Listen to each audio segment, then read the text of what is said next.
اور اس پر نبی کریم صلی اللہ تعالی علیہ وسلم نے کیا ارشاد فرمایا. چنانچہ حضرت ابو ہریرہ رضی اللہ تعالیٰ عنہ سے روایت ہے کہ اللہ کے آخری نبی صلی اللہ تعالی علیہ وسلم نے ارشاد فرمایا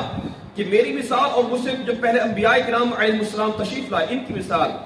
ایک ایسے شخص کی طرح ہے جس نے بہت ہی خوبصورت گھر بنایا مگر اس کے ایک کونے میں ایک اینٹ کی جگہ چھوڑ دی. کوئی شخص لوگ اس کے گرد گھومتے ہیں اور حیران ہو کر کہتے ہیں کہ بھی اس نے ایک یہ اینٹ کیوں نہیں لگائی, گھر پورا ہو جاتا, یہ ایک اینٹ لگ جاتی تو گھر مکمل ہو جاتا. تو آپ صلی اللہ علیہ وسلم نے ارشاد فرمایا میں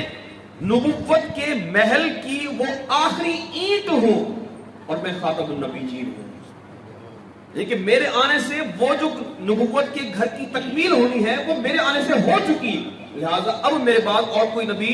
نہیں آ سکتا, کسی نبی کی کوئی گنجائش باقی نہیں رہتی. اسی طرح سے ابو داؤد شریف کی حدیث پاک ہے کہ نبی کریم صلی اللہ تعالی وسلم نے ارشاد فرمایا بے شک اللہ پاک نے میرے لیے تمام روئے زمین کو لپیٹ دیا اور میں نے اس کے مشرقوں اور مغربوں کو دیکھ لیا. اور یہ حدیث پاک طویل اس آخر میں ارشاد فرمایا کہ ان قریب میری امت میں 30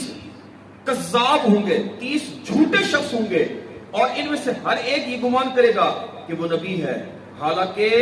میں خاتم النبیین ہوں اور میرے بعد کوئی نبی نہیں ہے. اسی طرح سے میرے آقا صلی اللہ علیہ وسلم نے ارشاد فرمایا کہ بے شک میرے متعدد کے بہت سارے نام ہیں, میں محمد ہوں, میں احمد ہوں, میں ماحی ہوں. ماحی مطلب مٹا دینے والا, جو برائی کو کفر کو مٹا دینے والا ہو,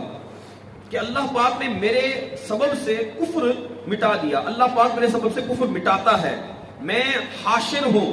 حاشر مطلب جمع کرنے والا, کہ میرے قدموں پر لوگوں کا حشر ہوگا, کہ لوگ جمع ہوں گے. میں عاقب ہوں. اب عاقب کا کیا معنی ہے؟ آپ نے خود ہی ارشاد فرمایا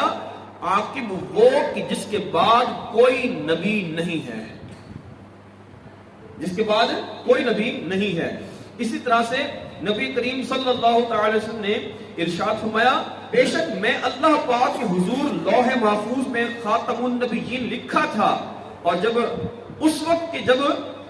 حضرت آدم علیہ السلام اپنی مٹی میں گندھے ہوئے تھے, مطلب ابھی ان کا پتلا پورا نہ بنا, ان کے پتلے میں جسم میں روح بھی نہ ڈالی گئی, میں اس وقت بھی خاتم النبیین لکھا ہوا تھا, آخری نبی لکھا ہوا تھا. حضرت سعد بن ابی وقاص رضی اللہ عنہ سے روایت ہے حضور انور صلی اللہ تعالی علیہ وسلم نے حضرت علی المرتضی شیر خدا کرم اللہ تعالی وجہ الکریم سے ارشاد فرمایا اما ترضى, اے علی کیا تو اس بات پر راضی نہیں ان تکون منی بمنزلۃ ہارون من موسیٰ, کہ تو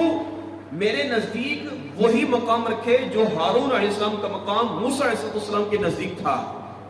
غیر انہ لا نبی بعدی, سوائے اس بات کے کہ ہارون علیہ السلام اللہ کے نبی تھے اور تو اللہ کے نبی ہے, کیونکہ میرے بعد کوئی نبی نہیں آئے گا.